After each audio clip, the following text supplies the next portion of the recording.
Nuclear meltdown, मतलब ये शब्द सुनते ही ना दिमाग में चेरनोबिल और फुकुशिमा की वो डरावनी तस्वीरें घूमने लगती हैं, है ना? एक ऐसी तबाही जिसकी कल्पना करना भी मुश्किल है। पर जब कोई कहता है कि रिएक्टर पिघल रहा है, तो इसका असल में मतलब क्या है? आज इसी को समझने की कोशिश करते हैं, परत दर परत। बिल्कुल। और यहीं से शुरू करते हैं। देखो, सबसे बड़ी गलतफहमी यही है कि एक न्यूक्लियर रिएक्टर एक एटम बॉम्ब की तरह फट सकता है। जी नहीं, ऐसा बिल्कुल नहीं है। असली खतरा कुछ और ही है। ये एक धीमी अनकंट्रोल्ड गर्मी का एक ऐसा दैत्य है जो अपने रास्ते में आने वाली हर चीज को निगल जाता है। अच्छा, इसे समझने के लिए सोचो कि एक न्यूक्लियर रिएक्टर दुनिया का सबसे पावरफुल स्टीम इंजन है। बस इतना सा फर्क है कि जैसे एक थर्मल पावर प्लांट कोयला जलाकर पानी उबालता है, यहाँ न्यूक्लियर प्लांट यूरेनियम के एटम्स को तोड़कर भयानक गर्मी पैदा करता है, और इसी प्रोसेस को कहते हैं फिशन या विखंडन। प्रोसेस सुनने में बड़ा सीधा लगता है। यूरेनियम की रॉड्स गर्म होती हैं, पानी उबलता है, भाप बनती है, और वो भाप टरबाइन को घुमाती है, जिससे बिजली बनती है। सिंपल। लेकिन यहाँ एक बहुत बहुत जरूरी बात है। वो जो पानी है ना, वो सिर्फ भाप नहीं बना रहा, उसका एक और बहुत बड़ा काम है, और वो है रिएक्टर के दिल को, यानी उसके कोर को लगातार ठंडा रखना। तो वो पानी एक तरह से गार्ड भी है और इंजन भी। तो अगर वो गार्ड ही अपनी पोस्ट छोड़ दे, मतलब अगर वो पानी जो सब कुछ ठंडा रख रहा है उसका फ्लो ही रुक जाए, तब तब क्या होता है? और बस यहीं से कहानी एक भयानक मोड़ लेती है, क्योंकि एक न्यूक्लियर रिएक्टर को किसी स्विच की तरह ऑफ नहीं किया जा सकता। इमरजेंसी शटडाउन, जिसे स्क्रैम कहते हैं, उसके बाद भी यूरेनियम की रॉड्स गर्मी पैदा करती रहती हैं। इसे कहते हैं डीके हीट। ये गर्मी धीरे धीरे कम होती है, लेकिन अगर इसे बाहर ना निकाला जाए तो ये बस बढ़ती जाती है, बढ़ती जाती है। और जिस पल कूलिंग सिस्टम फेल होता है, उस घटना को टेक्निकली कहते हैं लॉस ऑफ कूलेंट एक्सीडेंट या LOCA। और समझो, इसी पल से घड़ी की सुइयां उल्टी और बहुत तेजी से घूमने लगती हैं। अब ये वक्त के खिलाफ एक ऐसी दौड़ है जिसे कोई भी हारना नहीं चाहेगा। चलो अब रिएक्टर के अंदर झांकते हैं। तापमान बढ़ना शुरू हो चुका है, 830 डिग्री सेल्सियस। इस पर ईंधन की रॉड्स की जो बाहरी परत है वो गुब्बारे की तरह फूलकर फट जाती है। तापमान और बढ़ता है। 1230 डिग्री पर एक और बहुत खतरनाक चीज होती है।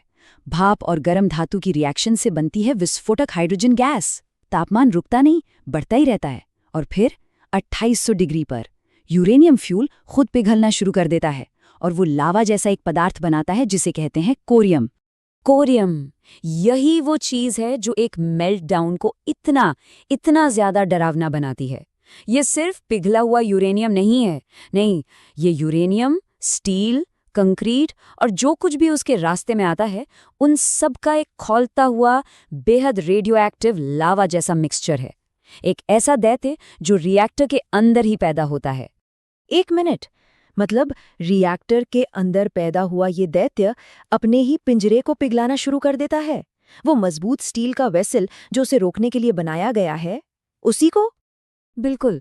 और बदकिस्मती से ये सिर्फ कोई थ्योरी या डरावनी कहानी नहीं है। दुनिया ने इस हकीकत का सामना सच में किया है। मेजबान बी, चेरनोबिल और फुकुशिमा, ये दो सबसे बड़े उदाहरण हैं। चेरनोबिल में हुआ ये कि इंसानी गलती और खराब डिजाइन की वजह से एक भयानक स्टीम एक्सप्लोजन हुआ जिसने रिएक्टर की छत ही उड़ा दी। वहीं फुकुशिमा में एक जबरदस्त भूकंप और उसके बाद आई सुनामी ने रिएक्टर की सारी पावर सप्लाई, प्राइमरी और बैकअप, दोनों काट दी, जिससे कूलिंग सिस्टम पूरी तरह ठप हो गए। देखो, वजहें अलग अलग थीं, पर नतीजा एक ही था, एक अनकंट्रोल्ड मेल्टडाउन। अच्छा, मैंने चेरनोबिल के एलिफेंट्स फुट के बारे में पढ़ा था। वो क्या यही कोरियम है? हाँ बिल्कुल।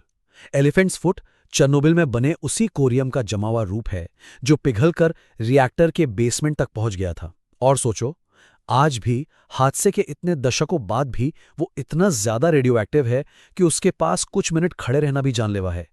वो उस तबाही का एक जीता जागता या कह लो एक ठोस सबूत है। लेकिन ये जानना भी जरूरी है कि हर मेल्टडाउन चेरनोबिल जैसा नहीं होता। जैसे 1979 में अमेरिका के 3 माइल आइलैंड में एक पार्शियल मेल्टडाउन हुआ था। वहां कोर का करीब 45% हिस्सा पिघल गया, लेकिन सबसे जरूरी बात ये थी कि रिएक्टर का जो स्टील वेसल था वो नहीं टूटा। मतलब उस पिंजरे ने दैत्य को अंदर ही कैद रखा। हाँ, उस हादसे ने दुनिया को डराया जरूर, लेकिन इसने हमें बहुत कुछ सिखाया भी। तो क्या उन हादसों से सबक लेकर आज के रिएक्टर्स ज्यादा सेफ हैं? क्या अब हम इस दैत्य को काबू में रख सकते हैं? हाँ बिल्कुल, आज के डिज़ाइंस बहुत बहुत बेहतर हैं। अब सेफ्टी की कई लेयर्स होती हैं। पैसिव कूलिंग सिस्टम्स हैं जो बिना बिजली के सिर्फ ग्रेविटी की मदद से रिएक्टर को ठंडा कर सकते हैं। हाइड्रोजन रिकम्बाइनर्स हैं जो उस विस्फोटक हाइड्रोजन गैस को खतरनाक बनने से पहले ही वापस पानी में बदल देते हैं। और सबसे नई टेक्नोलॉजी है कोर कैचर। ये एक तरह का आखिरी सेफ्टी नेट है जिसे इस तरह डिज़ाइन किया गया है कि अगर कोरियम बन भी जाए तो ये उसे पकड़कर फैलाकर ठंडा कर दे। तो अगर संक्षेप में कहें तो आज की इंजीनियरिंग का बस एक ही लक्ष्य है कि अंदर चाहे कितनी भी बड़ी गड़बड़ क्यों न हो जाए, रिएक्टर की जो सबसे बाहरी कंक्रीट की दीवार है, जिसे कंटेनमेंट बिल्डिंग कहते हैं, वो हर हाल में सलामत रहनी चाहिए, ताकि जो भी खतरा है वो अंदर ही कैद रहे। देखो, एक मेल्टडाउन एक शहर के लिए तबाही हो सकता है, लेकिन फिर भी ये एक लोकल घटना है। पर इसने एक सवाल जरूर खड़ा किया है कि क्या होगा अगर ये अनकंट्रोल्ड चेन रिएक्शन लोकल नहीं बल्कि ग्लोबल लेवल पर हो?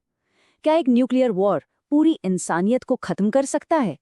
इसी सवाल का जवाब ढूंढेंगे हम अपने अगले विश्लेषण में। तो जानने के लिए हमारे साथ बने